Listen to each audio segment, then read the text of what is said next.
Good evening, everybody. I'm going to start by reading our guidelines as usual. My name is Barbara Stronzer, and I'm chair of the Parks, Recreation, and Cultural Affairs Committee of Community Board 7.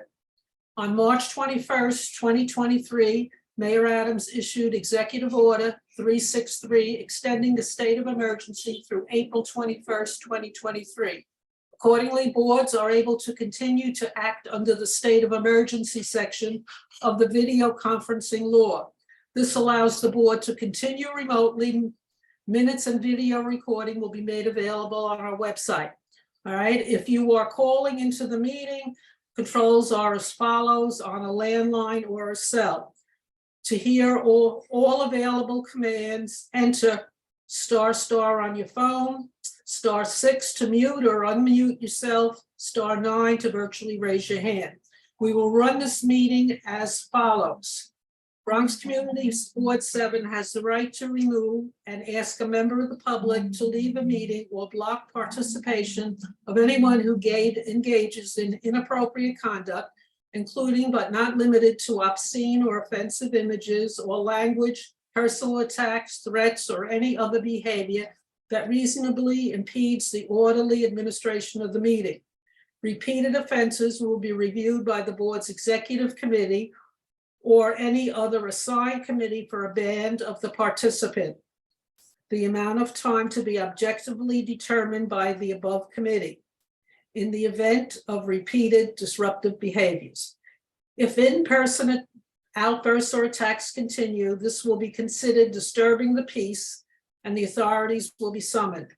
Everyone beside the speaker or presenter will stay muted throughout the meeting. After each presentation is over, I will inquire if the committee members have questions. Committee members will signify that they have a question by pressing the raised hand button on your screen or request to speak through the chat or when the chair opens the floor.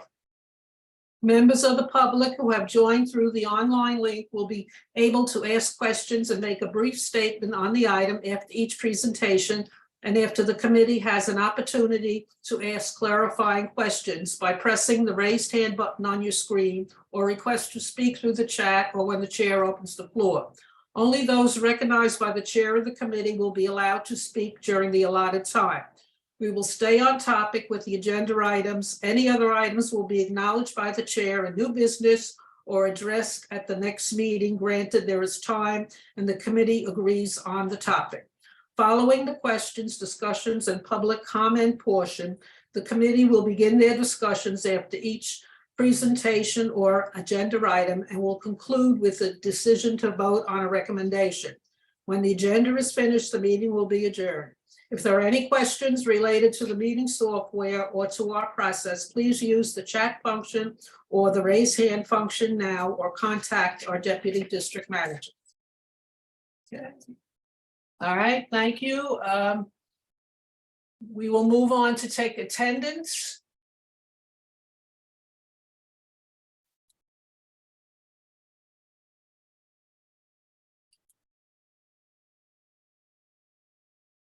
All right. Barbara Stronzer is here. Tasha Andrews. Tasha. Betty Arce. Here. Thank you. Okay. Daisy Perry. Daisy Perry present. Thank you. Gwendolyn Thomas Steed is absent tonight. She let us know about that. Ruth Caraballo.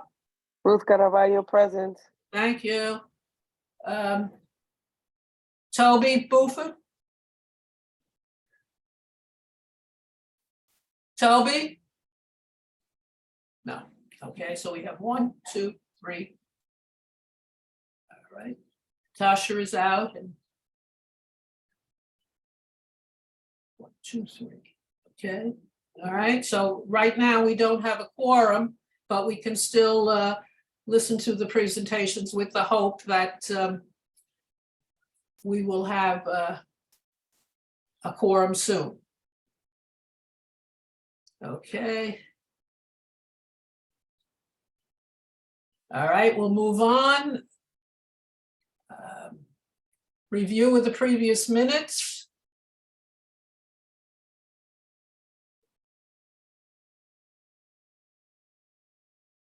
Okay, we'll hit share.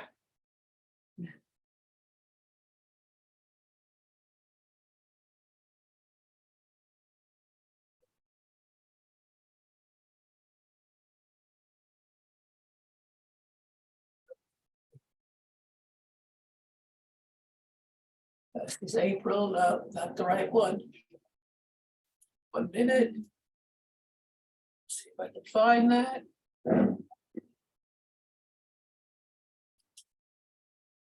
Okay, here we go. Can you see that? No, No, Okay, let me get it up. Sorry.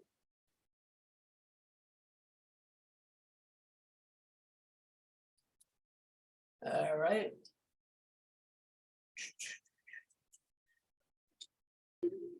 I am so sorry, Barbara. Oh, are you here? Yes, I had Oh, every okay.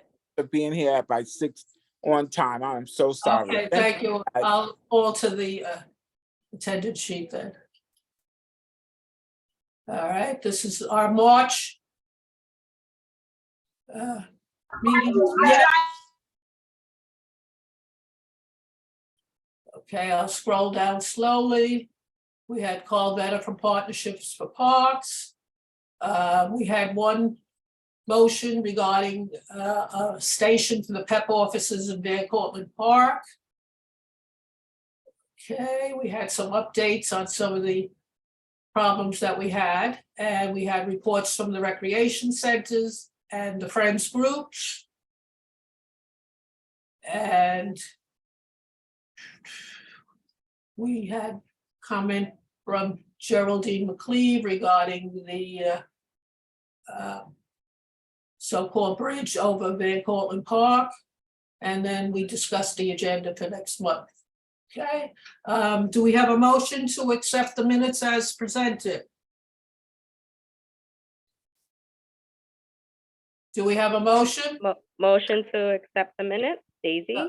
Daisy, thank you. A second. Now, Ruth seconds the motion. Ruth, thank you. And all in favor? Aye. Aye. Okay, good. Thank you. Aye. All right. We'll move on then to our new business. We have a few presentations this evening, so we'll get started. We have first by the Department of Parks and Recreation, the Van Cortlandt Pedestrian Bridge presentation. Who is making that presentation from Parks?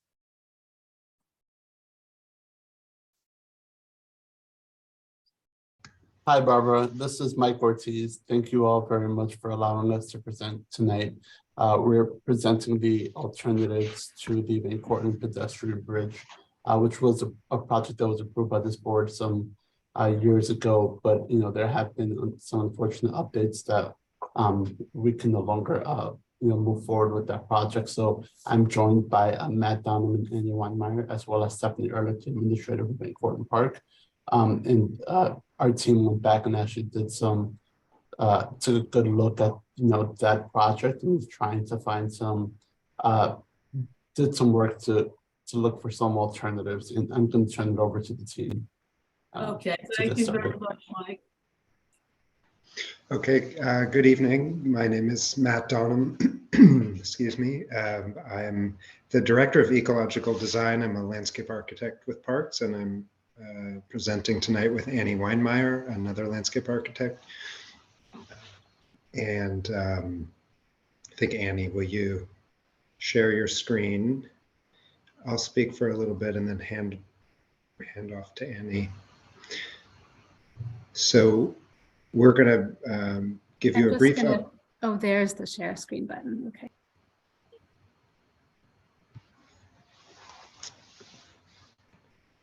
So we want to, excuse me, briefly review the bridge design where it last left off and the thinking we've been doing since that time.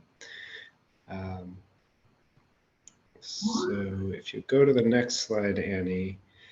So in November of 2019, this was the status of the pedestrian bridge connecting the Allen Chandler Recreation Area across the Major Deegan to the Croton Woods. And you can see substantial ramps that are required to bring pedestrians up 17 feet above the Major Deegan to meet Department of Transportation requirements for pedestrian bridges over their facilities. If you go to the next slide, this is that same layout in plan view. And so you can see those ramps again and the crossing over the Major Deegan. An important thing to note is that as this design was moving through the process, so a number of below grade constraints were found, as well as above ground, the forest, the trees on either side of the bridge. So there was a lot of effort to find a location where the bridge wouldn't conflict with below ground infrastructure, and so find the best location to limit impacts on trees. And that the below ground infrastructure pushed the bridge quite a bit further north than had originally been considered. And the designers worked very diligently to try to minimize the impact on trees, but nonetheless, due to these substantial ramps, this design requires the removal of 86 large trees in these forests, and in particular, the forest on the west side of the Major Deegan, sort of to the top of this image, is a particularly healthy forest with substantial native canopy trees that we have deemed forever wild, meaning it's worthy of particular protection. Next slide.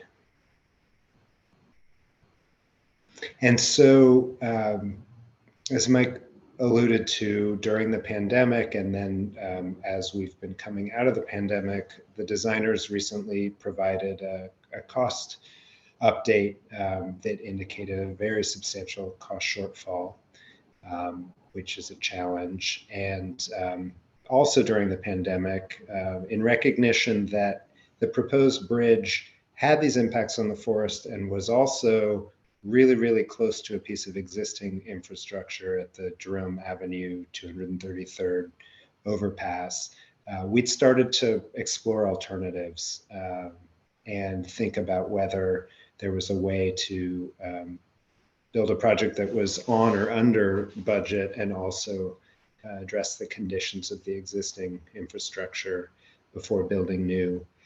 And so in this map, you see in red is the proposed bridge, and in yellow was our first attempt at an alternative, what we were calling the at-grade connection, where it stays on the ground rather than being up in the air.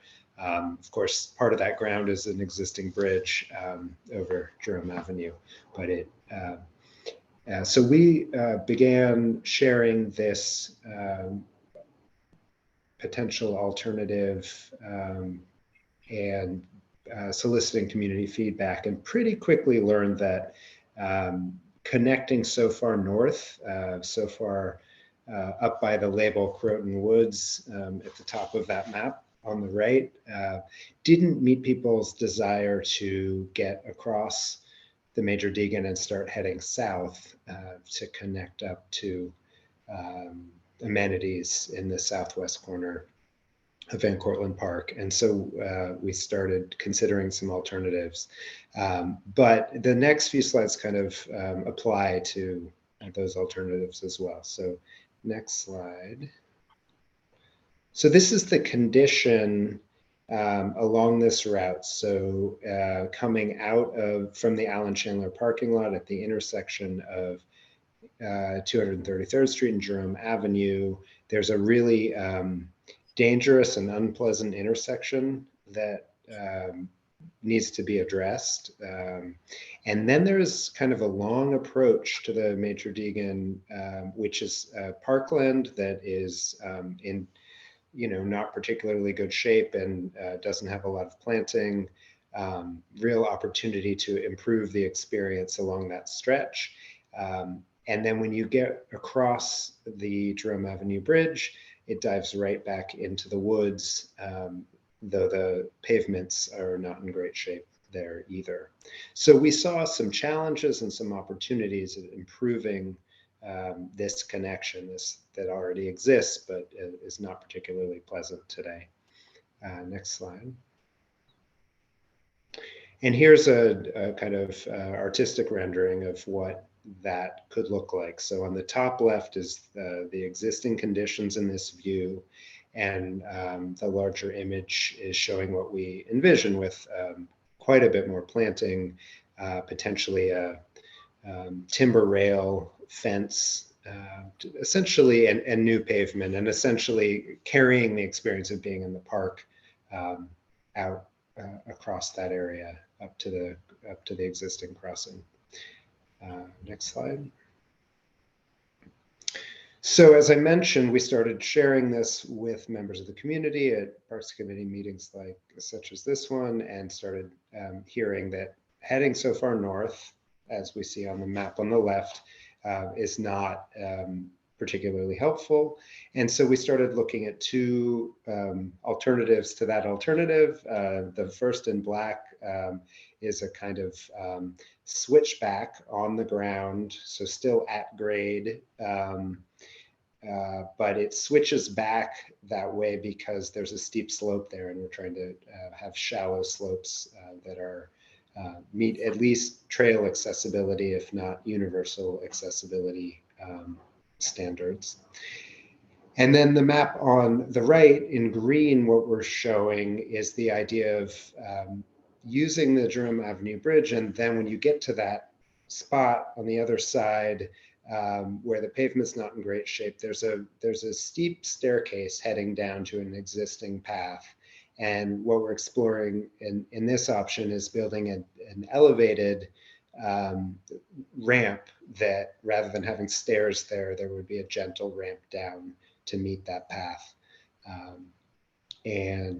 So those are two options in consideration. And in the other thing we were hearing is, making the fastest or most direct connection possible is really an important consideration. And so we, and by we I mean Annie, who will walk you through this next series of maps, has been studying really closely the different ways to move from east to west in the park, and the relative distances associated with them.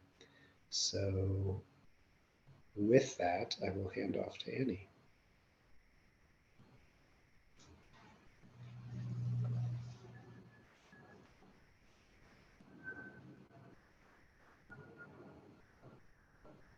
Annie, I'm not sure if you're speaking, but you're muted. There we go. Now I just unmuted. Hello, everybody. My name's Annie. Welcome. Let me get this back to full screen.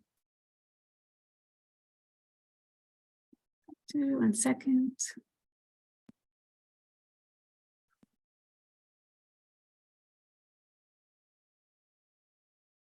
There we go. Okay, so when we started presenting these alternate ideas, we heard feedback from people in the community that it looked like the routes were much longer or much more out of the way. And so we started looking at the distances and time to get from neighborhoods on the east side of the park to amenities on the west side of the park, as we were hearing that people, including your neighborhood in Norwood and the residents in Woodlawn Heights, often want to go to amenities in the park that are on the west side. So this first diagram is showing routes from Woodlawn Heights, and the next slide is showing routes from Norwood. So we'll just start with this one because we're here. So as we studied it, we found that the various options were pretty similar in terms of distance and time. So if you were coming from just the sort of southeast corner of Woodlawn Heights and going over the pedestrian bridge, which is shown in red, to get over to the parade ground that we chose just as an example of a sort of centrally located amenity on the west side. It's about 2 miles, which is about just under an hour, maybe 45, 50 minutes. If we did the switchback route, it's about the same at 1.9 miles, and that's shown in black. And the elevated accessible route in green comes in at 1.8 miles. And all of these could either go up, crossing towards the north, or head down this southerly route, and it's pretty much equidistant each way. And this next slide is about Norwood. And I know that there are many different ways to go through the park and many different trails and paths that people take. So we were making these diagrams to say that this is how everybody uses the park, but we created these sort of as a way to foster discussion about how do you all use the park? Where were you planning to go with the pedestrian bridge? And so I'll just get into these options. It's the same color coding. The red again is showing the proposed pedestrian bridge. So from the southeast corner of the park, taking the red route over the proposed pedestrian bridge and going over to the parade ground, that is a walking distance of 2.8 miles, which is about an hour and a quarter. And the black route, which is creating an trail accessible route at grade, meaning on the ground, that's 2.7 miles. The elevated ramp, which would be replacing those stairs that are at the north end of the Jerome Avenue Bridge in green, that's 2.6 miles. And then we realized that from Norwood, from that corner of Norwood, shown in purple, one could walk along the street for a bit, and that's much shorter at 1.6 miles, which is only about 40 minutes. So we're curious how your neighborhood was hoping to use the bridge and where you were hoping to go with it. And as we were studying these, we realized that anywhere people are entering the park, they're having to cross these really major intersections, which from Norwood here at the bottom is the West Gun Hill Road and Mashalou Parkway intersection. And from the upper image is the Woodlawn Heights entrance on East 233rd and Jerome Avenue. That both of these are pretty unfriendly to pedestrians, and we think could really use with some traffic calming and circulation improvements from traffic engineers. Because whatever way you're getting into the park, whether you're going to be going over the pedestrian bridge or other alternate routes, you're still going to have to get into the park in one way or another. And then once you're in, whichever way you're going, everyone still has to cross through these tunnels or internal bridges, which we think could also really do with some improvements to make them much more pedestrian friendly and inviting.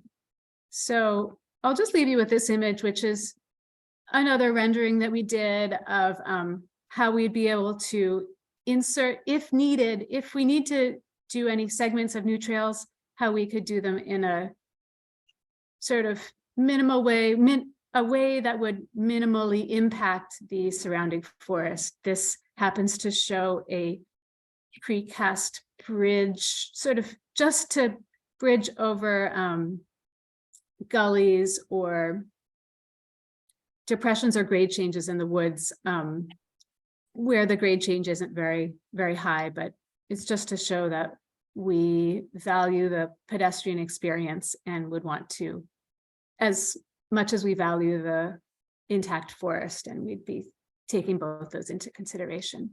So I will open it up to discussion now. Maybe I'll leave the slides on the page in case we want to go back to any of them for the conversation. Thank Okay. you. Thank you. Do we have any questions regarding the proposal? It is my understanding that this isn't completed as yet. Am I correct in assuming that? Definitely. Okay, because my concern would be the two intersections, both from Norwood and the other one from Woodlawn Heights. They're very dangerous intersections, and you know, I would like to see what the traffic calming would look like. Agreed. All right, do we have anybody from the committee who would like to make a comment? All right, Chad, I see your hand up, and then we'll go to Geraldine. Go ahead, Chad. Yes, hi, good evening, Barbara.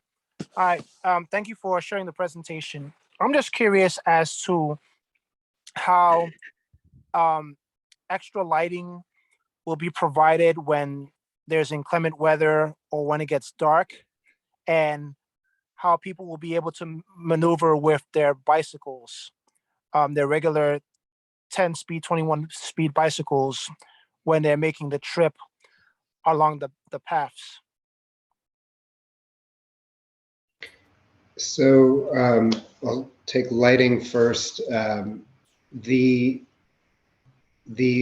pedestrian bridge proposal, excuse me, included lighting over the crossing, but didn't propose to extend lighting into the forest.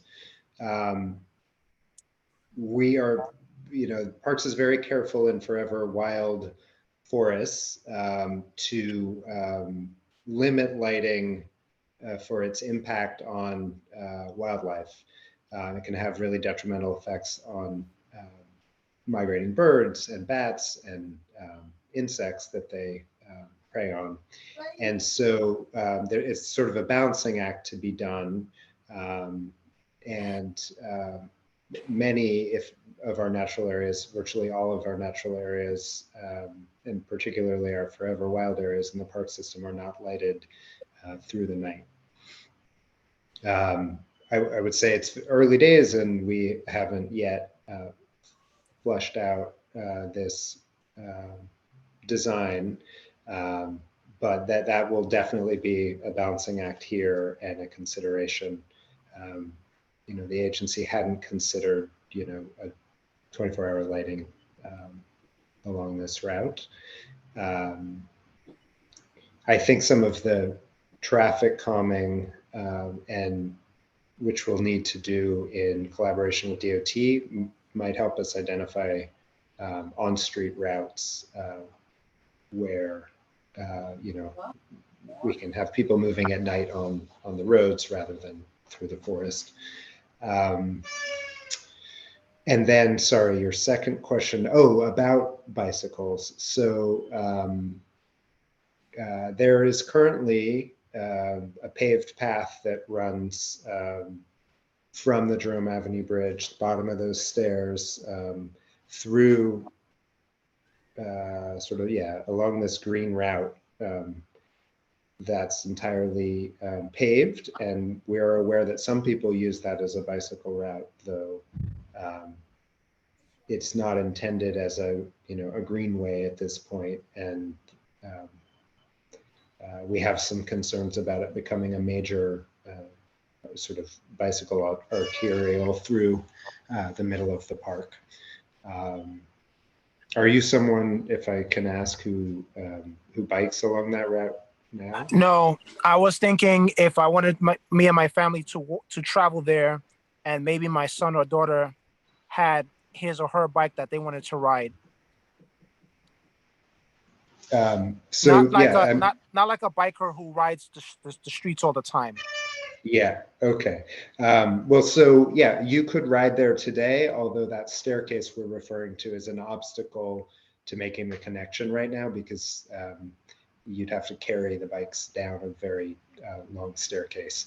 And if you go there, you'll note that people ride their bikes off the side of the stairs, and there's an eroded, very steep eroding slope there due to that use. Oh, so I guess that would be limiting to those who may have a problem walking and might need a ramp. And that's how the green proposal would help. Yeah. Got you. Yeah. It would Okay. help both with you and your children and people who need a gentler connection. Yeah. Got you. Yeah, one last thing. I know the light situation, perhaps emergency ways to make emergency contacts like a kiosk can be an alternative to extra lighting so that if there's an emergency that people can be contacted. Yeah, that's a interesting suggestion for us to incorporate. Thank you. All right. Thank you for your time. Okay, thank you, Chad. Geraldine, I see your hand up. Go ahead. Yes, that's true. Thank you very much, Barbara. You run a great meeting. Anyway, I have some questions. The main one of the ones I wanted to ask is on the pink route, which is 1.6 miles and goes along the side of Gun Hill Road and then along the side of South Van Cortlandt. There is a very steep set of steps there, of many, many, many steps, maybe 50, 75 steps. So it isn't ADA accessible. It's hardly accessible to, to anyone who is not in very fine shape. So to say that the people in Norwood have this short route is true, but it's only partially true because it's not available to many people, such as myself, who would not be able to do those steps going back. Going down is okay, but going back up with asthma, not possible at all. And anyone with a stroller or with a wheelchair, or bicycle, absolutely out of the question. So it's not really a great route to get over to the parade grounds. Then on the other question that I have is on the bridge, because as you know, I am an advocate for the bridge. I really love that bridge idea. For some reason, you have the route on the bridge as red, which is okay, but when I worked on the planning, the early planning in 2015, 2016 on the bridge, there was also going to be a path on the bridge going south, which is the green path. And you seem to be ignoring that totally. And that would make the ability to go across the pedestrian bridge and south to the parade grounds much shorter than what you are showing. So I think that you really need to be a bit more upfront about that than you have been. The other thing that I have a problem with is, what do you mean by traffic calming? Have you talked to the DOT? Have you spoken to the DOT at all? So I'll take the last piece. Yes, we have had initial outreach to the DOT. We have not taken it further because for us to move into more detailed design, we need to make a decision about whether or not we're redirecting away from the pedestrian bridge and committing to alternative projects, and then we can design those. But right now, we're just kind of on hold and collecting community feedback so that, if and when that decision is finalized, we can then move forward on actual design. I see. Yeah, so we've done outreach, but we haven't gotten into detail. So absolutely no, yeah, just maybe we need to work on this and but not for now, we're later. Right. Another intersection that you would also have to, or should have been considered actually years ago, is the intersection for people going along the pink path, Moshulu going, because that's where the Moshulu starts, is right there. And the traffic is very difficult there also. So that you could add to another traffic calming area. This intersection? The intersection, yes, where the pink line is. Okay. Yes, that would be it. That's a tough intersection too, don't you think? We do, and that's why we had it shown in this diagram, because we definitely agree that's one that is very unfriendly to pedestrians. And also that corner up, Gun Hill and Jerome is very difficult too, right? Getting into the park is difficult at that point. Right, we're going to move the questions because we have a few more hands up. I wanted to ask one more question, Yes, and go that's, ahead. if you don't mind, Barbara, thank you. Is the tree removal. I keep hearing about tree removal, but this is an old story, to tell you the truth. We don't know how many trees are going to be affected. We don't know how old the trees are. And I would guess that when they took the bulldozers to make the Deegan 70 years ago, and they cleared out this whole area, that all of that area where the trees are now are all new plantings, because they really had to dig out a big path there for the Deegan. So that would make the trees about 70 years old. And in our area over here in Woodlawn, we have a lot of our old trees being blown over by wind and rain, or, all the time. So, we need to assess those trees that you're talking about and really see that they're as high a priority as you seem to be making them. I mean, I love trees, believe me. My favorite tree in Woodlawn on our side was cut down. It was a beautiful red leaf birch, and there was no reason to cut it because the trunk is clean, but they cut it down. And it was one of the most valuable trees we have in the Woodlawn area, a park area. Okay.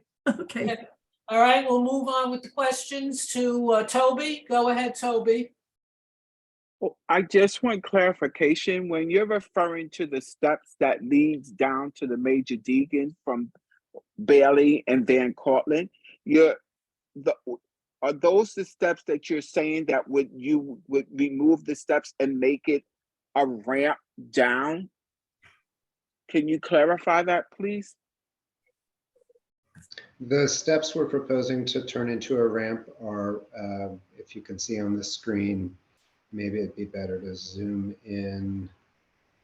Yeah, so here's the, right there at the end of the Jerome Avenue Bridge. So those are a different set of stairs, if I'm understanding correctly, from the ones that we were talking about. Okay, so it's not Question. the steps that's behind the amalgamated and the nursing care facility. It's not No. those, it's on the other side. Okay, thank you. Okay, we have another hand up. Sirio, go ahead. I would like some clarification. Is this a result to the fact that the bridge will not be built at all? That has been canceled? Because I received a news blast from one of my politicians. I'm trying to remember who. I think Jeffrey Dinowitz stated that the bridge is out because of the budget cut. Is that what's happening here? That bridge is out? So as the bridge has gotten more and more costly through the development of the design and during the pandemic and now in the kind of post-pandemic estimate from the designers, as that has been happening, we've been evaluating whether it is a sound investment and what the agency and the community feels is the best use of funds. And so we are currently in a situation where we have a $15 million shortfall. The total value or the total estimate for the project is $38 million. And so it has not been killed yet. If we're going to use that language, it has not been canceled. The article stated that the bridge was a dead deal, that ain't gonna happen. That's the way Yeah. you wrote it up. Now, I'm not the author of that. I'm just repeating what I read that was sent to me. I will try to find that blimp and send it to Barbara's attention. But that's what I understood, that it's a dead issue. That was Well, my understanding. So that's what I read and that's what I was sent to. My other Mm. thing is, of course, is that being that the existing street, if you can bring up that map, the existing street way in there from Norwood, everything else like doubles the amount of time to get there. Now, I understand people want to take a walk through the woods and all that thing, but if you want to get to something ain't happening at the parade ground, you would want to get there quickly and not detour around, go all the way up to Woodlawn and then come all the way back down to just get across. So I see no reason to either use any of the existing or the other routes that you're proposing, because the existing one is the shortest and quickest way to get through there. But that, of course, is my own personal opinion. Thank you for your time. Okay, all Thank right. you. Since we don't have any other questions, I'd like to thank you for keeping us update on what's happening with trying to unite the eastern and the western sides of the park. And please come back when you have a more detailed explanation. I understand, you're still in the very early stages of replacing what we all thought was going to be an actual bridge. So again, thank you, and please keep us posted. Thank you for having us. Thank you so much. Okay, all right, we will move on the agenda. The next item, maintenance and summer staffing update. Do we have our parks manager on? You sure do, Barbara. Okay, good. Hi, Joe. Good to see you. How you doing? So we are going to start with the cutting crew that was active for the last 2 years. We're starting on Monday. So we're excited about that. As far as seasonal staff, they're trickling in. We don't have final numbers. I can't even really give you an estimated number. But they're trickling in. Okay. And yeah. So. All right, I received a request from the pickleball players at the Oval. It seems the way the courts were set up, if the ball rolls off the court in one direction, it's out on the playing area where they have softball, hardball, soccer going, and the request is to put some type of fence on the other side of the court, be it a portable fence or something, so that the participants in the game of pickleball don't have to run in between these other sports. All right, send me that request through an email, and then I'll toss it around and see what we could do. Okay, before Joe leaves us, are there any other requests for parks or any other conditions you would like to report to him? Okay, thank you, Joe. Oh, real quick, I Yes, just want to ask Chad. Chad, did you see that that area over there by we call it Gasoline Alley, off of Sedgwick? You had mentioned that that lot. Yeah, You next taken to- walk there? on down Bailey, right? Yep. Yeah. Did you see that they cleaned up a large part of it? They did. They sent a crew to start it. I had not been there over the past few days. But it makes a big difference now. It's a lot cleaner now. Yeah, I just wanted to bring that up because they. Yeah. Thank you though. All right. Thank you. Got it. that's great. And Joe, whoever the roving cleaner is for Marshall Parkway, he has been doing an excellent job. So hopefully we can keep him into the warmer weather. Yes, and I'll let him know. I'll let him. Okay, good. Thank you. I Any got a other question. concerns for Joe? Yes, I do. Go ahead, Sirio. Yeah, I'm sorry, Joe. The lights at the memorial, they've been out a couple of times. Have they been looked into?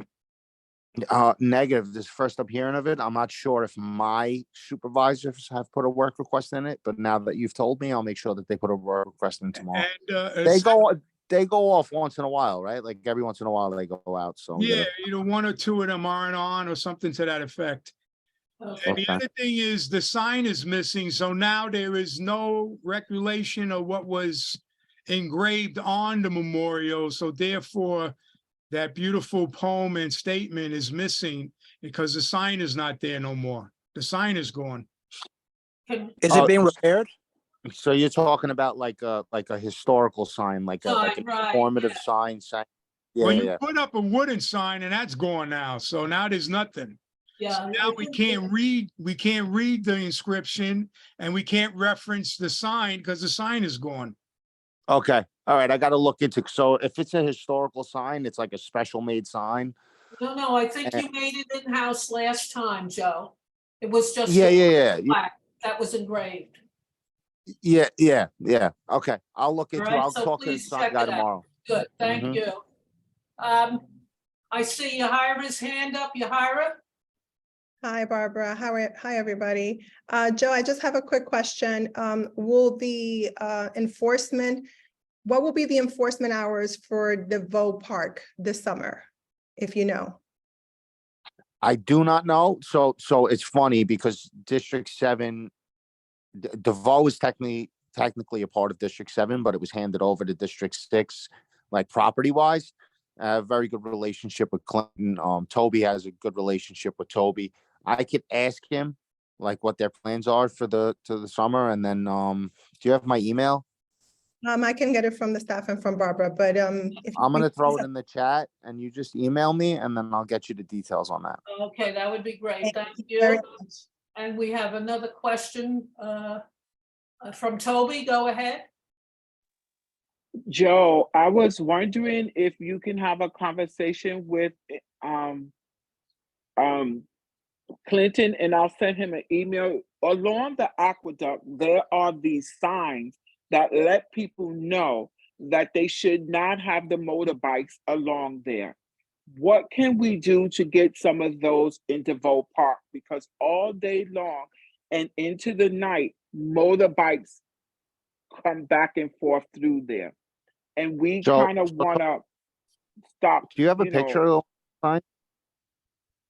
I can get you a picture of it. It's yellow, and in black writing, it lets everyone know that no motorbikes, please. So I'll go out tomorrow and I'll get it to you. Yeah, my email's in the chat, and then I'll see. Okay. We put it up. I assumed like that it along was the you guys. I assumed it was. Yeah, I gotta check Parks. them out. I gotta check them out. So, Okay. all right, yeah, you get me that sign, and then we have to get it like approved, whether or not they want it on the property, how many. It might be a little bit of a process, but just once I get the sign, and I'll talk to Clinton tomorrow morning. Okay. Thank you. Thank you, Joe. All right, You any got other it. questions regarding maintenance of the parks? All right, we'll move the agenda then. The next item, the 1 million more trees initiative. Do we have someone on to present? Emily? Okay. Hi, yes, this is Welcome. Emily Maxwell. So nice to meet you all and be with you. Thank you for having me. Is it okay if I go ahead and share my screen? Yes, go ahead. Okay, fantastic. Great. Are you able to see it? Yes. Terrific. Hi. Hi, everybody. I'm Emily Noble Maxwell. I'm the director of the city's program at the Nature Conservancy in New York. And I'm here on behalf of a few different initiatives that we want to share with you, but the Nature Conservancy is a global conservation organization. We work in over 70 countries, either directly or through partnerships. And we've run our New York City program now for 10 years. And we care terrifically about issues, particularly relative to climate change. It is projected that by the 2050s, there will be 3 to 5 times the number of extreme heat days. and 1.5 times the amount of precipitation, and that these issues actually fall along racial lines in that Black New Yorkers die and get sick at twice the rate of their white counterparts due to extreme heat. Because of this, we've launched an initiative called Future Forest NYC. It's related to the urban forest. We've conducted a lot of good science, and I'm going to share a lot of that with you tonight, and talk about some solutions that we're working on with over 90 other organizations. And really, I'm here to share information and to invite you, to the extent that you would like, to be involved and to hear feedback from you, so we make sure that these ideas are really rooted in the communities of New York City. So you might know about the urban heat island effect. This is that cities are hotter because they have a lot of concrete and waste heat from vehicles and HVAC systems and electricity generation. So on the map on the left, where we see green, we have more vegetation. And on the map on the right, where we see more purple, we have cooler temperatures on a hot summer day. So we know that more vegetation generally correlates to cooler days in the summer. So we care about the urban forests of New York City, which includes over 7 million trees, as well as both the physical and social infrastructure that support them, and that spans all property types. Our urban forest helps us with air pollution. That relates to our health. It can minimize hospital visits. It stores and sequesters carbon and helps with climate change. It cools our streets and our buildings and our communities. They help to reduce stress. Tending trees, planting for trees can help increase community connection and cohesion, which is really important in extreme weather events. Streets with more trees encourage us, both kids and adults, to get outside, be healthier, get activity. Trees can help with stormwater filtration, which is important in a sort of rainier, more precipitation future. And of course, if you are into, nature and critters and birds, trees are important for that as well. But the tree canopy is not equitably distributed. So I actually live in Brooklyn. So here in Brooklyn, less than 18% of our land is covered with tree canopy. And, Staten Island is much higher at nearly 32%. But when we look at a finer scale, as in the map on the right, we can see that there's a real range, with some communities having as little as 3% cover and some having, this is mostly parkland, almost 80%. We also know that the canopy is changing, and overall from 2010 to 2017, that's the last data we have, canopy increased about 2% on average citywide. But here again, when we look at a finer scale, in those yellows, oranges, and reds on the right-hand map, we can observe that there has been loss in some communities, a lot of that due to extreme storm events. But here in the Bronx, we wanted to take a deeper dive and just let you sort of see for a moment where you sit in this. There's also a lot of variation in the Bronx. The South Bronx, as you may not be surprised, does have some of the lowest canopy, but here in your own community district, you're kind of at the middle to lower end of the scale as well. And same thing with the map on the right, your canopy has been increasing kind of at a pretty good rate, almost along track with the citywide average. And then here at this next map on the right, we recently did an analysis which looked at the potential to expand tree canopy without changing the underlying landscape. And when I say that, I just mean like without ripping up a lot of concrete or changing zoning.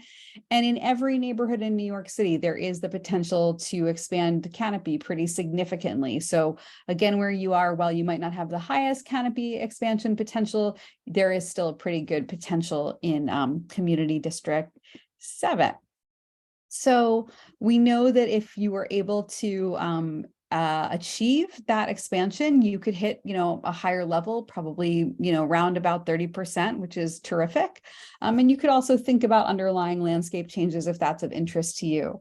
But we also know that the big question on a lot of people's minds is like, well, how do you expand canopy? And how you expand it is both by taking care of the trees you already have, and also by planting more. So it really is a both and we know that historically the Parks Department has been underfunded for a lot of these activities, both maintenance and also new plantings. So our trees face a lot of challenges: climate change, pests and pathogens, disparate management, a lack of protection, and until recently, a lack of coordinated planning and vision. And that's actually why we launched Forest for All NYC. So Forest for All NYC is a coalition of over 90 organizations, actually many of them Bronx based. And together we're working to ensure that the urban forest justly and equitably delivers its benefits to all New Yorkers. This is a list of our members, but I can send you our website and you can look at it because it's a lot of words on paper, but we have a lot of citywide organizations and quite a few based in the Bronx, ranging from local community-based organizations up to the New York Botanical Garden and beyond. So there's a good variation. And we don't just care about the urban forest for the trees. We care about it because how it actually advances our health and well-being, adapting to climate change, environmental justice, connecting communities to nature, bringing us all together for a larger vision, and of course, biodiversity. So our top line goal is to achieve at least 30% canopy cover by 2035 equitably. And remember, we are at about 22% citywide now. So this means bringing a lot of communities with lower canopy up higher. The borough president, so your own borough president, has endorsed this goal, and they have also launched a campaign to call upon the city to plant 1 million more trees, which we also support. We're excited to hopefully fulfill all of this. It will take a lot of effort. And I just want to introduce you briefly to the New York City Urban Forest Agenda, because it's not only about expanding canopy, but it's about supporting local self-determination and planning. It is about a citywide master plan. It's about ensuring that we have the workforce and the jobs to actually take care of this really important asset in a way that pays, pays local New Yorkers for important labor. We think that there needs to be more funding, and actually just today, the federal government announced $1 billion in grants for urban and community forestry, so that's exciting. And it includes improving the regulatory landscape and also ensuring that trees, when they come down, are appropriately salvaged. And last year, I'm excited to say our coalition helped launch a new day called City of Forest Day, where we had 50 events spanning all 5 boroughs, led by local organizations, including many in the Bronx. So how can you all get involved? We want to invite you to consider passing a community board resolution in support of the New York City Urban Forest Agenda and 1 million more trees.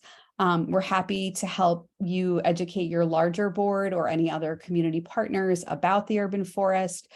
We invite any local organization. We are to join the coalition. We're not a coalition of individuals. We are a coalition of organizations, but you can visit Forest for All NYC and learn more about the coalition, download the agenda, join us. We're happy to have any and all. We have social media handles if you care about the urban forest and just want to kind of stay in the dialogue. And we would just again ask for your support and endorsement. So we do have a lot of resources. All of these are on our website, forestforall.nyc. And I'll just end here with my contact information, which I can also drop in the chat if you would prefer, and happy to answer any questions. Thank you for the presentation. Do we have any questions? Anybody from the committee?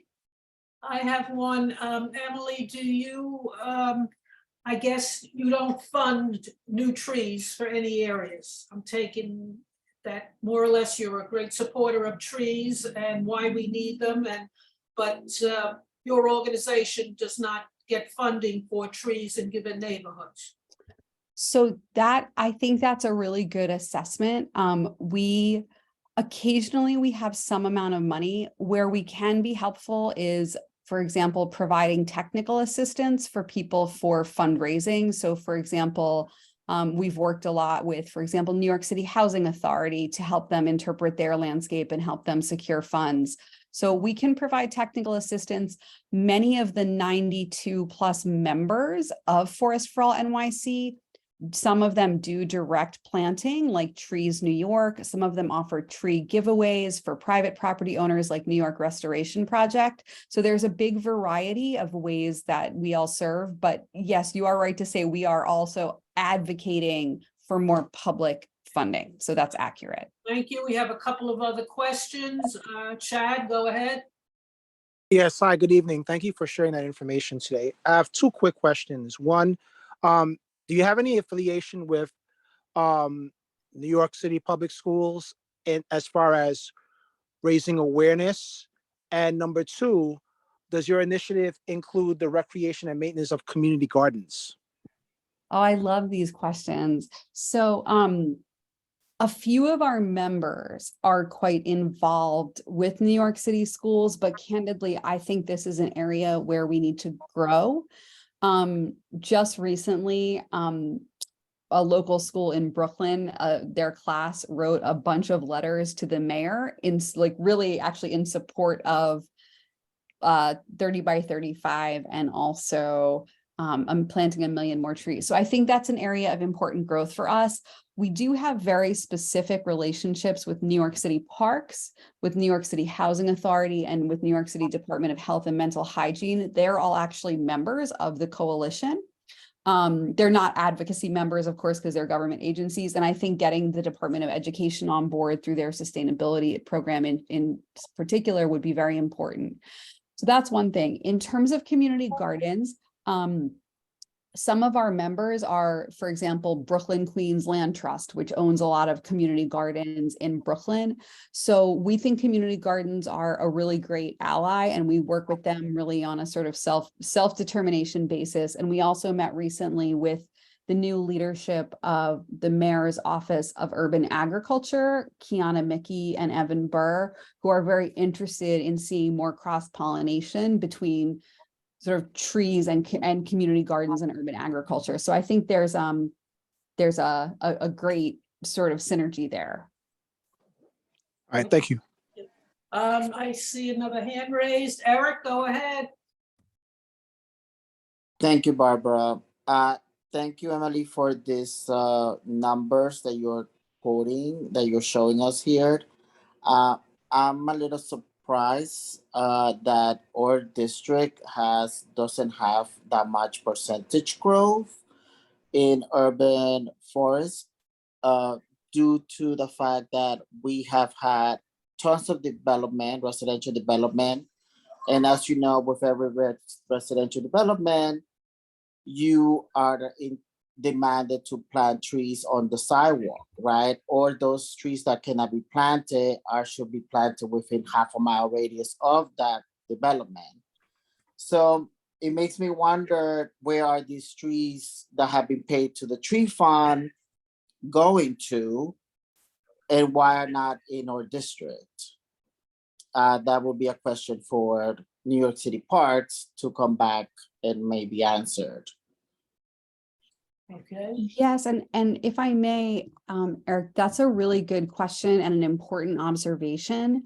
I can also talk with my team who does this analysis and actually ask them to take a closer look at Community District 7 and what has been happening, because one of the challenges, and the reason we say that expansion includes protecting and maintaining and planting new, is sometimes we're planting new, but we're losing in another place. So on the whole, we're not seeing that real canopy expansion. And so I don't want to say that that is what's happening in your community, because candidly, I don't know that dynamic, but we can take a look.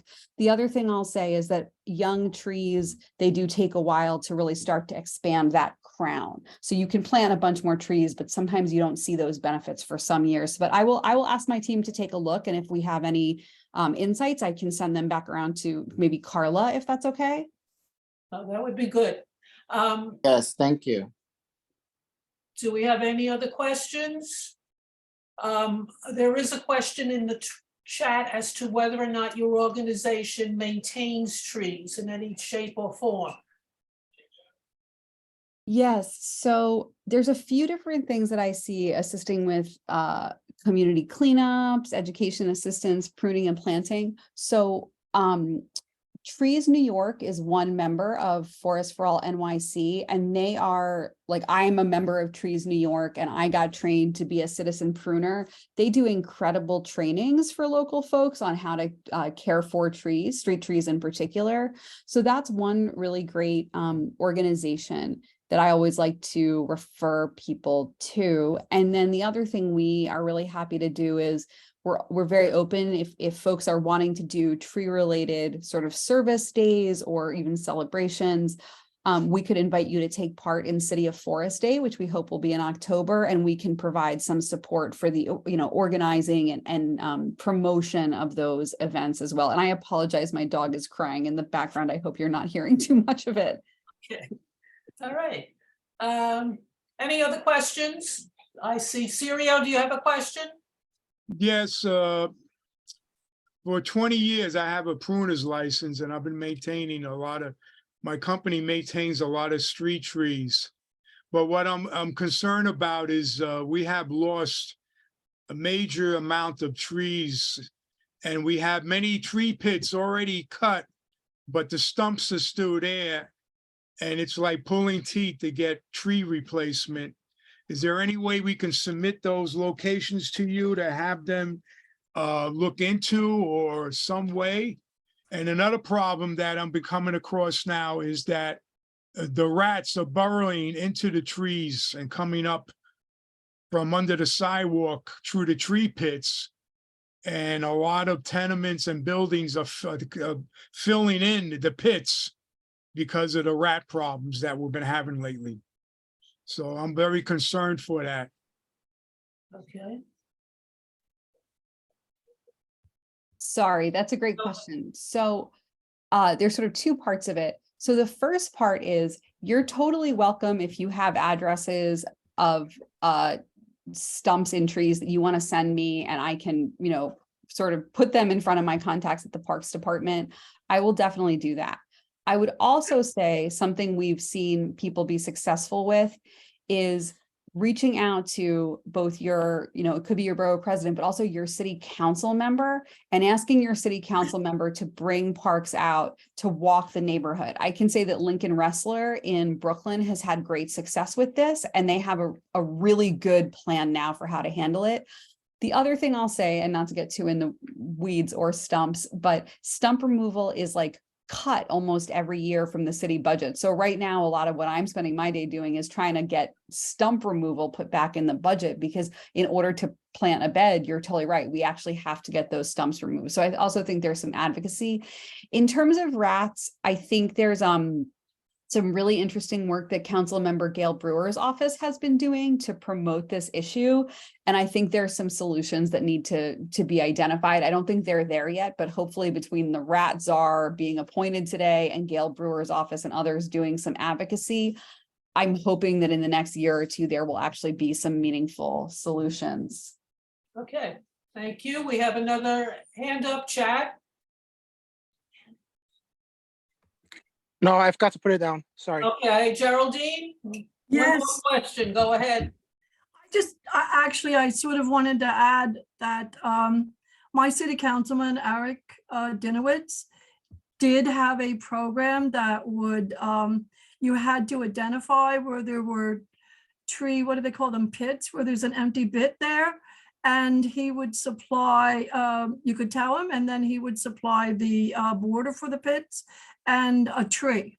So maybe that's something that your city council woman, I believe you have a city council woman over there, has a program like that, or maybe not the program now because we're getting into heavy spring, but maybe for the fall or something like that. I don't know, but I know it is there, here and there. Okay, thank you, Yeah, Geraldine, Eric. because he's my councilman. I have heard nothing about this program.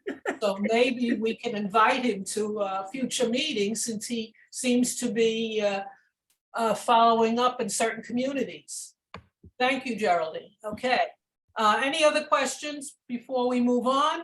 Emily, thank you so much for your presentation, and certainly any additional information you can send us regarding trees would be much appreciated. Thank you for having me, everybody. Okay, good. All right, we'll move on now. We have a request for a pride flag at the Bronx Victory Memorial on Marshallou Parkway, and we have Armando Ramos presenting, better known to us as AJ. Okay, you're on. Yes, ma'am. Can you hear me? Yes. Yes. If can staff just pull up the slides for me, please? Thank you so much.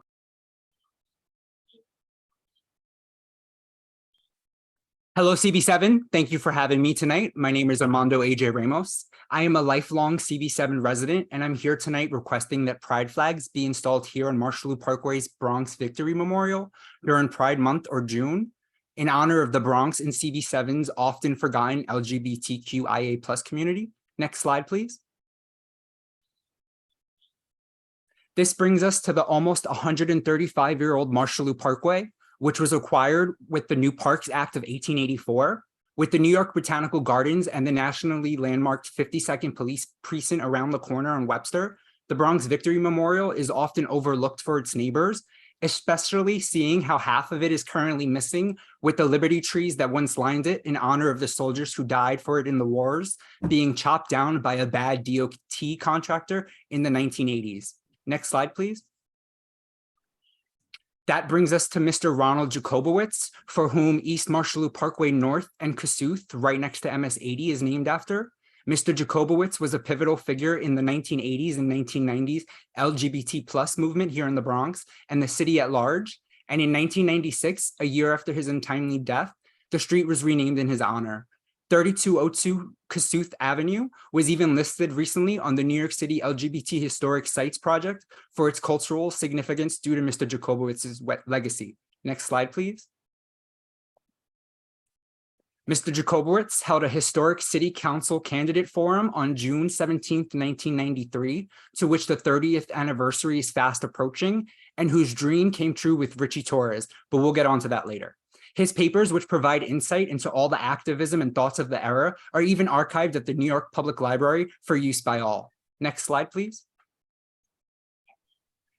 That brings us to Mr. Richie Torres, who has now served the CB7 district twice, first with his historic win in the 15th district for city council, and now is the newly redistricted representative of the 15th congressional district. He has gone on the record about how hard having the weight of history on him is, as in the Democratic primary for the 15th congressional district, he faced off against fellow city council member Ruben Diaz Sr., a Pentecostal minister who has referred to gay people as cursed.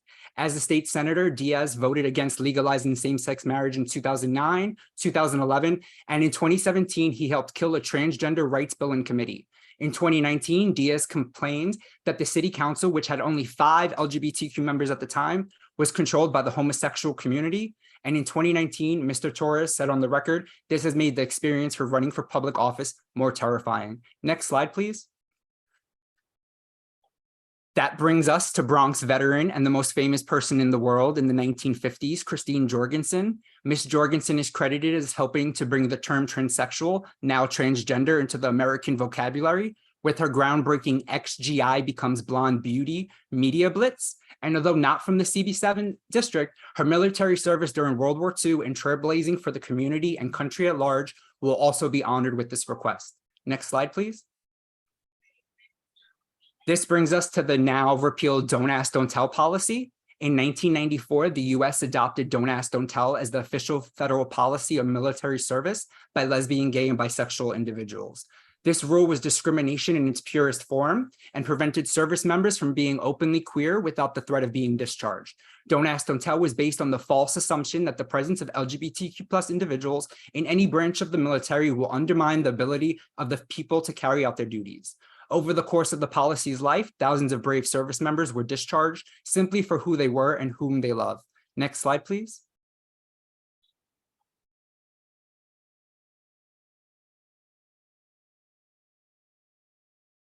Yes, thank you.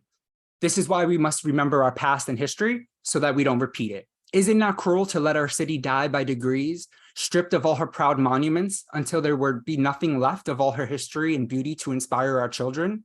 If they are not inspired by the past of our city, where will they find the strength to fight for her future? A message that former First Lady Jacqueline Kennedy Onassis embraced when she advocated against the destruction of Grand Central in the 1970s, and still relevant here with this request, as if we don't care about our past, we can't have very much hope for our future. Next slide, please. That brings us to ACT UP, the groundbreaking movement of social activism that arose from the AIDS crisis and government inaction.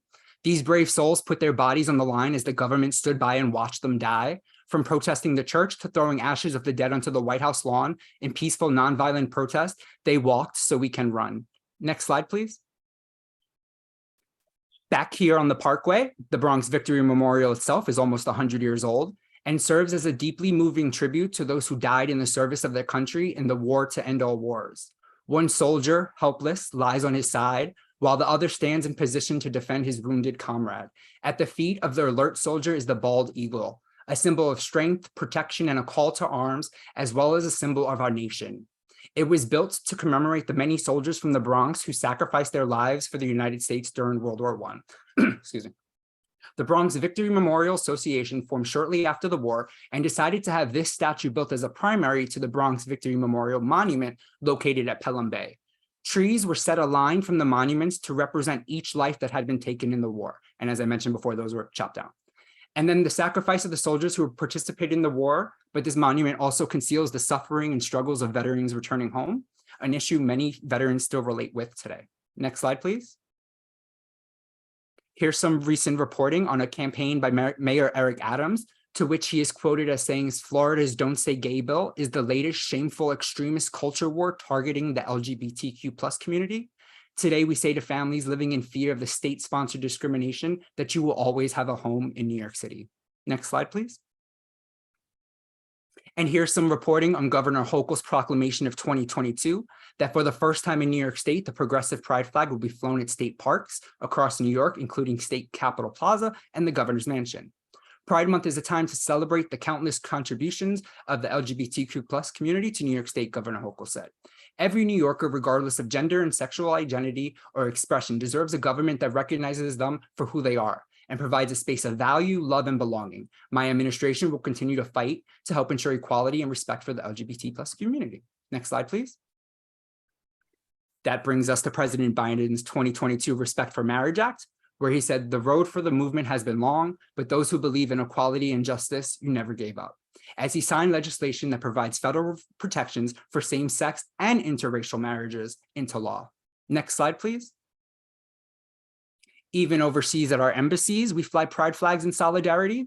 And under the Obama administration, all US embassies received permission to hoist rainbow flags during the month-long celebration. So why not back here at home? Next slide, please. Here are some photographs of various landmarks embracing the LGBT communities they serve, including the White House, One World Trade Center, Empire State Building, and Niagara Falls. Next slide, please. And more landmarks and locations embracing this diversity, including Cinderella's Castle in Florida, the US Embassy in New Delhi, India, the Alamo in Texas, and the Town Hall of Tel Aviv, Israel. Next slide, please. As to not forget the many brave Americans who have fought over the years for our unalienable rights to life, liberty, and the pursuit of happiness, and no taxation without representation, this request will also honor CB7's own Calvin Klein, 81st Assembly District Leader Ramdat Singh, Ronald Jacobowitz, and Richie Torres. Next slide, please. Cardi B, Monet Exchange, Manila Luzon, whose grandma lived on the concourse, and Miss Candy Muse with all her ties to Bedford Park. Next slide, please. Artists Andy Warhol and Keith Haring, creative genius Klaus Nomi, first openly gay speaker of the city council Christine Quinn, as well as the first non-binary city council candidate Marty Gould Cummings, Ed Koch, Marsha P. Johnson, Sylvia Rivera, and Abraham Lincoln. It's in the sources. You could check the link later. Next slide, please. This heartbreaking 2013 article from Fordham University student paper, The Fordham Ram, highlights how many of the students and academics that come to the Rose Hill campus identify as LGBT, but are uncomfortable about being out in the Bronx and off campus, going as far to go on the record to say they were afraid to hold hands. Next slide, please. And this is why it's so crucial to start representing the people of the district, as the Progress Pride flag symbolizes all they have fought for and helps guide us forward, with its white, pink, and blue representing the trans community, black and brown representing the communities and people of color so often ignored, red representing life, orange healing, yellow new ideas, green prosperity, blue serenity, and violet spirit. Next slide, please. Lastly, here's some references and extra resources to the LGBTQ+ related information and materials, including links from the CDC on the life-saving and game-changing medications PrEP and PEP. This request mirrors the board's recently enacted Veterans Flagging event at the Bronx Victory Memorial, but will simply take place on the flagpole behind it for all of Pride Month or June. Seeing as the board currently has no LGBT+ committee, services, or programs, I believe the board can manage to cover the costs of this in perpetuity, just like the holiday tree lighting and other yearly events hosted by them. Thank you so much for listening and having me today. I provided the board with the slides that include links and all of my citations to sources. If anybody would like to review and study them, thank you so much. Thank you, AJ, for your very comprehensive presentation. We'll open it up to questions from the committee. Questions, statements.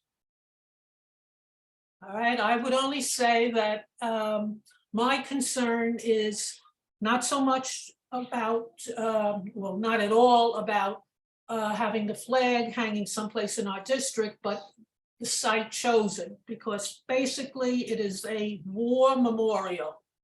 And I feel strongly that if we say yes to this group, we're going to get many other groups who would like to also raise the flag at the site. Currently, we have an American flag at the monument. We have the New York City flag. We have the Parks Department flag, and we have the Black Missing in Action flag for those who were lost in action and never found. And my feeling is, again, if we say yes to the Pride flag, we are going to get many, many more groups that would like to hang their flag at that particular monument. So from my Yes, point, ma'am. I would, help you locate another site in the area. And I see a hand up there, so Can I respond to you really quick? yes, go I ahead. believe the Parks Department, they have a flagpole in front of theirs, the one right off of Bronx River Parkway. They put a Pride flag there. They just moved them down. It wasn't an issue. And as I've been to Pride marches down in the city, there's Pride flags everywhere, especially with the don't ask, don't tell connection. I understand where you're coming from, but I believe that there is a military tie to this. But thank you so much for your comment. Okay, but that's why I said, I would help you find another site, but I don't think the site should be the war memorial, because I have a feeling that this will open a can of worms for many other groups. And I think we need to. Yes, ma'am. I asked the 5-2. They said the same thing, that if we did it for you, we'd have to do it for everybody. But as the board and the 5-2 does serve everybody, I said, why not? Why not put them all up there? But thank you so much. Okay, I see a hand. Chad, go ahead. Yes, hi. AJ, wonderful presentation, by the way. I just wanted to mention, full disclosure, I'm not a US veteran, but I have family members who are veterans. So I cannot speak as to how a veteran would feel about it.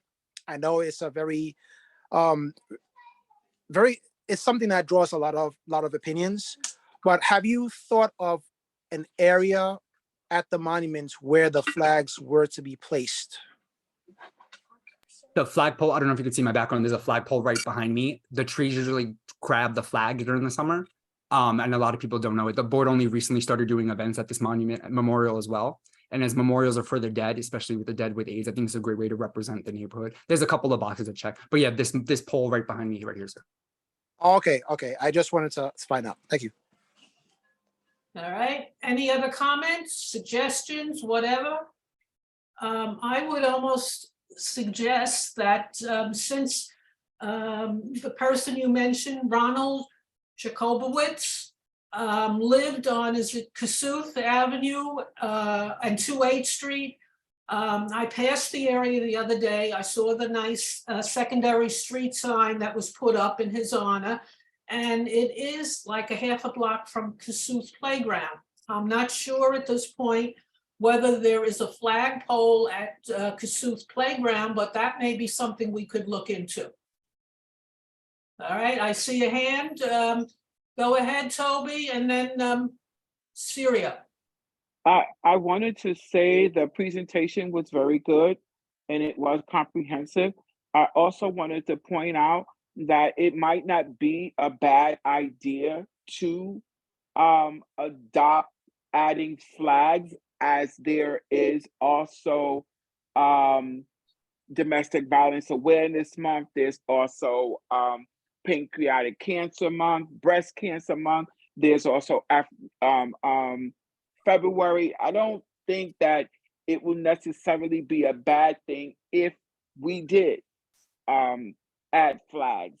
I know that it is going to open up the idea of multiple flaggings, but given the state of our America today and the division that is happening all over the United States and these senseless killings, it might be a great thing to show compassion for all of us. So I am just putting it out there while saying that I recognize that this could become a flagging for multiple people. I'm saying as a member of Community Board 7, I would be okay with that because this community represents all of us.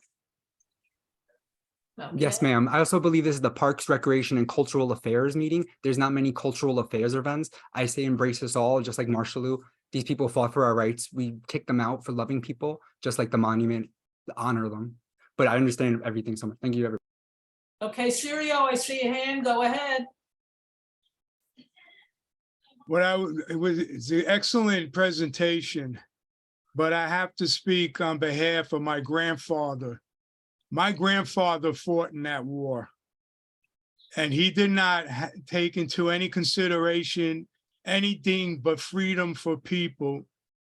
And to deviate from anything that's not military or World War I related at that location would not be a great idea. I'm not against the flag. We should have a location for where everybody's flag could go up. Like Toby said, yeah, every month we should be honoring everything that we need, but then there's always somebody excluded out. Now, in all fairness, we don't want the Nazi party coming in here, and we don't want the Ku Klux Klan wanting to fly their flags. Okay, so we got to draw a line somewhere. And I'm not saying that the pride flag is where the line should be, but I know that my grandfather did not fight in that war, thinking about anything else but freedom for Europe from the invading armies that were trying to take it over. All right, thank you, My Sirio. family's also military. We have some veterans. We have FDNY. I believe they fought for our freedoms to do whatever we want, to come out of free speech, to do anything. These monuments, this one specifically was paid by the citizens, erected by the citizens. It's on the little poster that wasn't there anymore. And as such, I believe it should represent the citizens. The city has approved this in other locations, in my presentation, Eric Adams, Hochul, and Biden, and overseas we do it. So why not on the Parkway? Thank you. Okay, Malcolm, did you have your hand up? I did. I thought about it though. I mean, personally, I think it's a great idea. I have family members who are also veterans, and I can tell you, when they were at the Iraq War in Afghanistan, they went there with the premise that they're fighting for everyone. It's interesting because during that time, LGBTQIA rights wasn't, pretty that prominent, but we advanced to a time because of that democracy, because of, the greatness of our nation, that we can see them for their humanity. Personally, I think it'd be a great idea to put that flag there because it represents what they were fighting for. And that was for democracy and our freedom and liberty. Okay.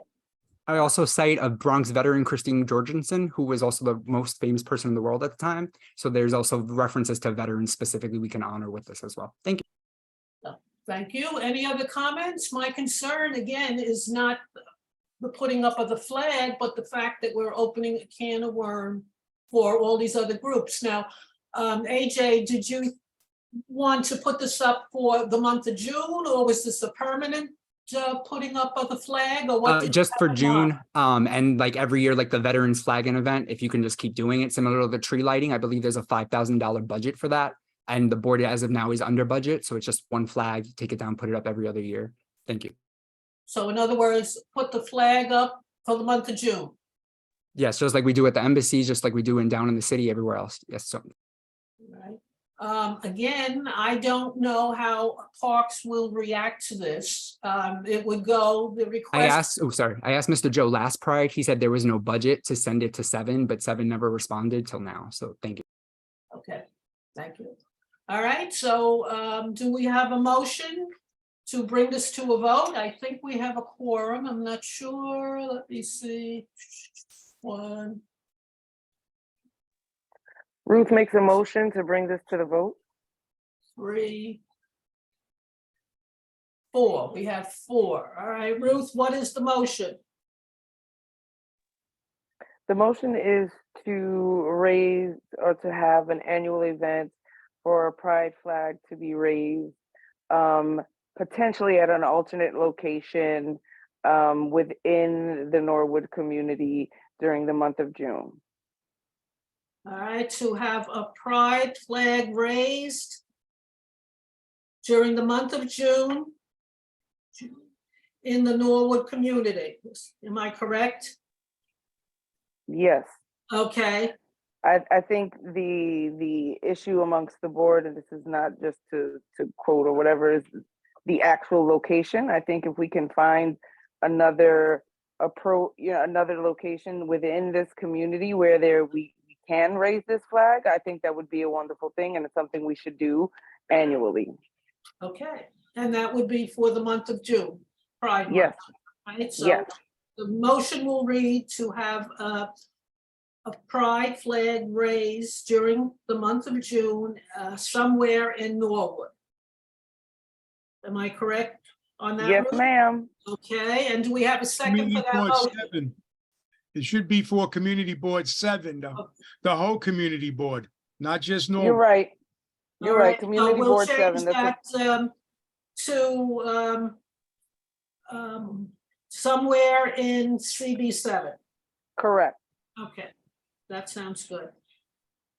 All right, do I have a second for that motion from the committee?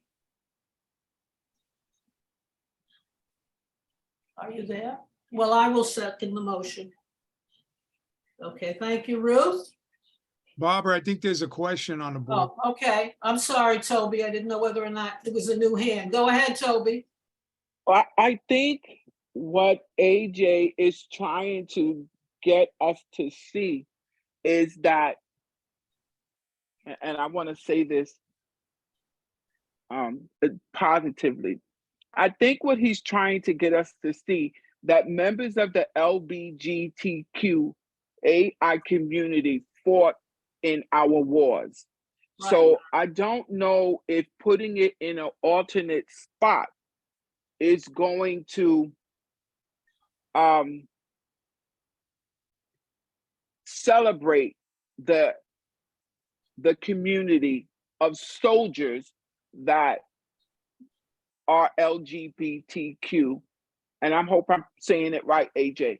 You are, ma'am. I alright. believe you were kicked out. You don't get any of your benefits. You can't go to the VA. I am not a veteran. I don't know any veterans that at the time, but when I graduated high school, you couldn't join the military. You couldn't get married. So to me, it was always like, why would you want to go fight when other people have fought and died for our rights to put these pride flags, to come out here and speak and say what we want, to have our government react and represent us. Thank you. Okay, I Toby, I understand that. However, I had a personal friend in college that was a member of that community. He did not disclose the fact that he was a member of that community, but he fought. So I am thinking to myself, I'm thinking that there are probably other people too.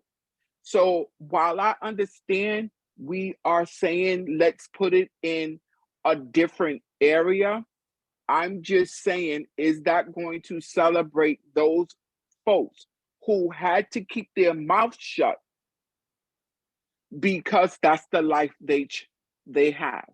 And I'm just putting it out there. I'm not saying we're right or wrong. I'm just asking us to think about that aspect of it. Okay, thank you. I have another hand. Eric, go ahead. Well, I think I thank you for the presentation, and I would like to ask, would you be okay if the pride flag was flown in a different location in CB7, or are you married to this location? I do like here, I don't believe Frisch Field still has the flagpole, but I asked for the 5-2. I asked for Oval, Poe Park, any historic building in the district, Vancouver, wherever you guys want to put one. I think we should start representing, but specifically here at the monument, it does play off the monument with the whole veterans and the do not ask, don't tell, and all that other, there's a little bit extra oomph there. Thank you. Okay, I have another hand. Ruth, go ahead. So I'm thinking just because Pride is upcoming, I'm thinking if we can, and I'm throwing this to the entire committee and also to MJ because this is his idea, if we could start with a location within CB7 right now so that we can continue to work with the Veterans Committee and see how we can eventually make it an additional location or find a place where they're more comfortable, so on and so forth, but something that they can also be on board with, and not miss out on the opportunity to do this sooner than later within the district. Yes, ma'am. I actually brought it up at the most recent veterans. It's on the YouTube page. There was a lovely discussion. The people from the VA and the other things absolutely embraced it and actually liked this idea. I'm shocked they're not here today. But if you go back on the YouTube channel, the conversations are there and you could reference it. That I did bring it up to the veterans and they actually endorsed it. Thank you.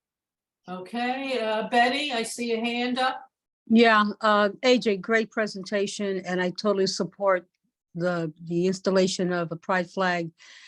I don't have any problem that it be done at the memorial, but I wanted to make sure that I understood that it was not, this is not just about LGBTQ plus veterans. This is about celebrating people during Pride Month. So if there's another location, I like the idea that because people enter onto Marshall Parkway and, you know, it could be seen. I'm wondering where other locations, are you okay if it's somewhere that's, but we want to make sure it's prominent and it's seen. I like I just thought, especially, sorry, mirroring the veterans event would be the easiest and not like, it's the same thing just on the flagpole. So I didn't want to make it more complicated than it is. I know the board had some troubles getting a permit for the recent event. It was done in like September, like months later, but just to get all the pieces moving. Yes.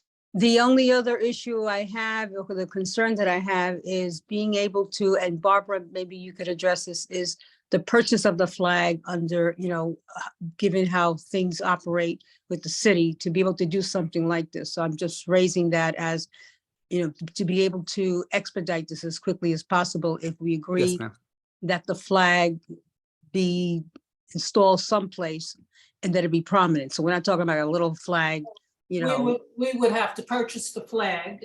If the board can't figure it out, I believe they are on the budget. They said in a couple meetings, I will pay for it myself. It's more just the permission. I just don't know what size or logistics, but I would pay for it if nobody else can. But the problem would be to get a permit, be it from the Parks Department or if we chose another city facility. All right, so that we would have to move on. Eric, I see your hand. Do you have another question or did you forget to take it down? Oh, I forgot to take it down. Thank you, Barbara. All right, right now the motion reads to have a pride flag raised during June somewhere in CB7. All right, and that was seconded, so we will go to a vote from the committee. Okay. Wait, Barbara, can you be a little bit more specific as to say Bronx Community Board 7 to host? Sorry. Yes, that's my abbreviations, but it would read when I write it out, Bronx Community Board 7. Thank you. You're welcome. All right. Barbara Stranza votes yes to the motion. Tasha, did she come in? No. Betty, Arcee? Vote yes on the motion. Thank you. Daisy Perry was here, but all right, leave that. Gwendolyn is out. Ruth Caraballo? Vote yes on the motion. Thank you. And Toby Buford? Vote yes on the motion. Okay, the motion carries then. Okay. Thank you, everybody. Thank you. Okay, thank you again, AJ. All right, I'm going to move the agenda because it's getting late. The capital and expense budget, I went through all the issues and all the items we put in. We had a lot of items from parks. All right, I'm going to do capital outlay first. Almost all of our requests were answered with the response that money wasn't available. You should see your local council person. Okay, there were two that we have a possibility with. One was the cameras in the Oval, St. James, and DeVoe. The response was further study is needed. All right, and the second one was the active area down at Fordham Landing. And the answer was it had been funded in a previous year and the project is now going out for procurement. So I think Toby will be very happy because it was about 2 years ago we walked that area. It's an active sports area down in University Heights, adjacent to the Major Deegan Expressway there. So at this point, that's capital outlay. As far as the expense budget is concerned, we got answers back for some of them saying that Parks supports this item. Now, in my mind, that means we're going to have to fight, or the city will make the decision to whether or not to fund it. All right, and that was additional staff for trash removal. Parks supports it. All right, a playground associate for DeVoe Park. Parks Department supports it. Additional PEP offices, Parks supports it. A gardener to be shared with Marshall Parkway, St. James, and DeVoe, Parks supports it. Additional recreation programs, the same answer, Parks supports it. And then the last one was remove dead trees and plant new ones. And the answer was Parks will plant in all available street tree locations, except where developers are going to plant.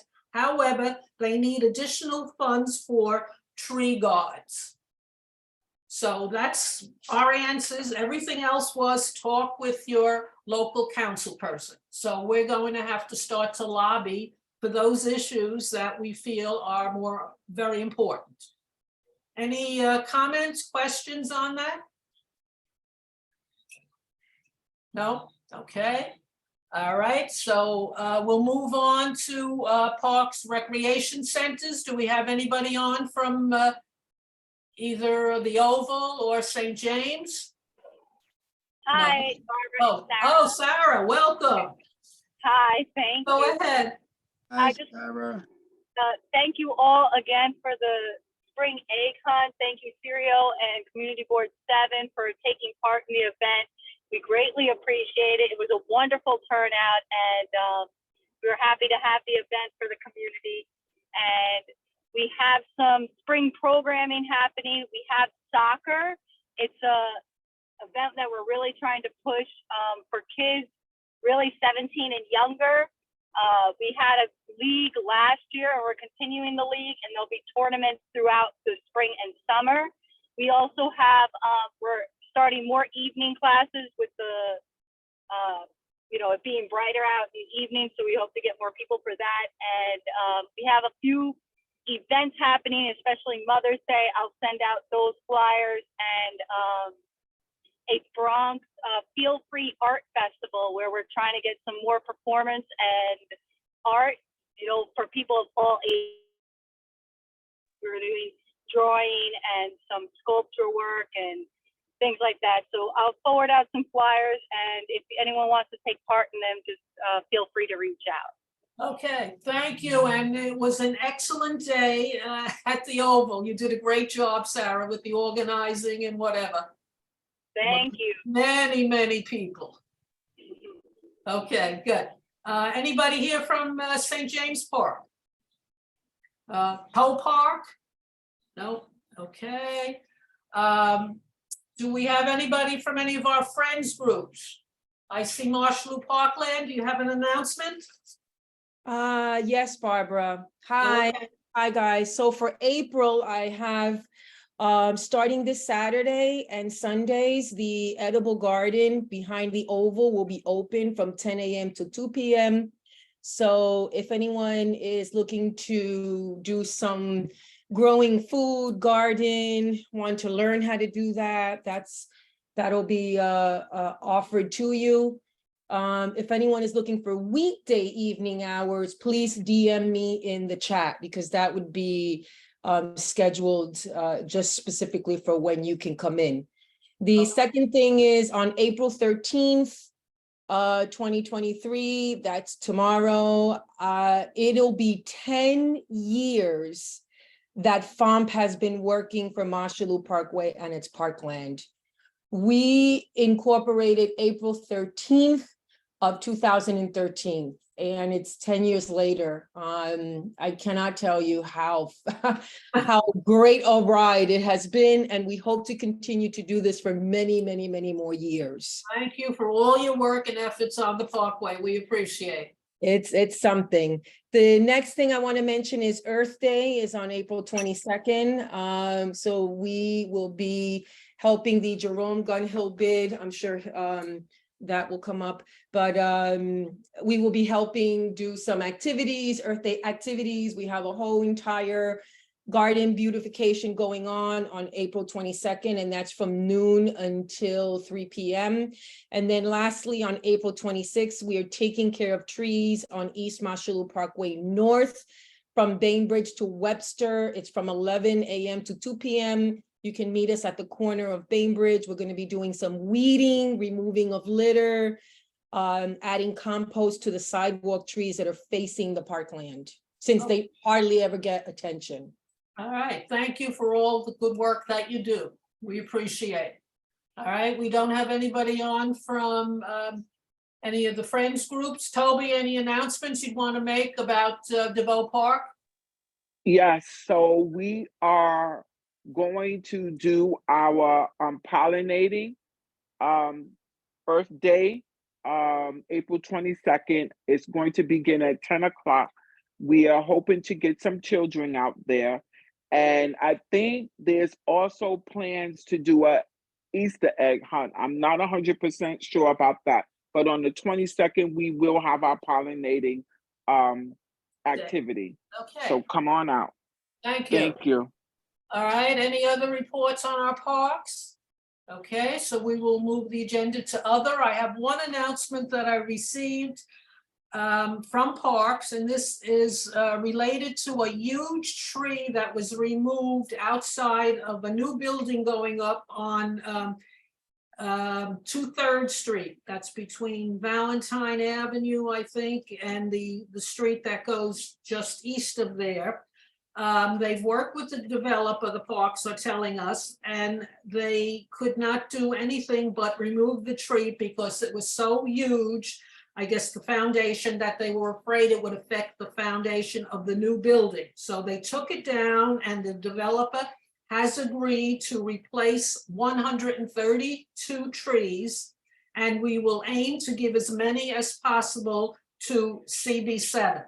So that is something we must follow up on, because otherwise we will not see these trees. 132. So hopefully we will have many sites in our area that will see new trees.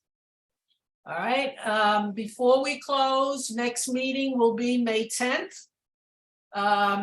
Does anybody have anything that they would like to put on the agenda? I'm sure we will have many issues that'll come up before May 10th with the warmer weather coming in the parks. Barbara, Yes. Barbara, may I just want to go back to that.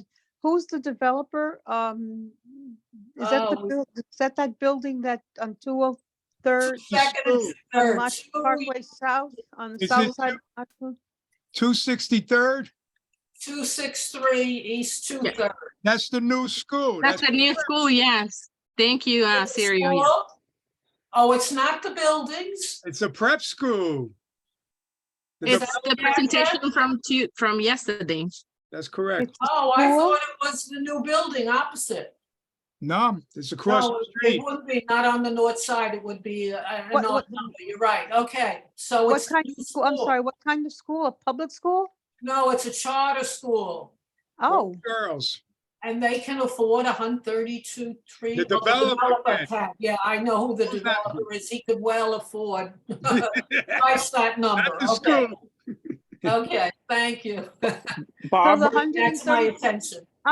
The 132 trees are going to be planted within CB7?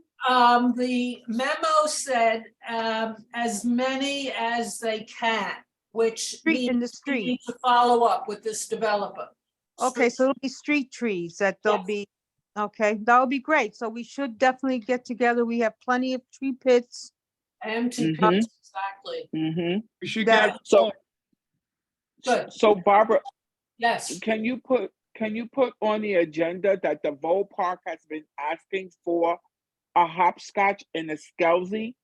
And I'll remind Clinton again, if they can try and get that done this summer, because the children, they get their chalk and they put it down themselves. It would be nice if they had it, because I'm pretty sure they would utilize it. All right, so it's hopscotch and skelly that you would like to see painted lines. Is that what you want? Yes, yes. Okay.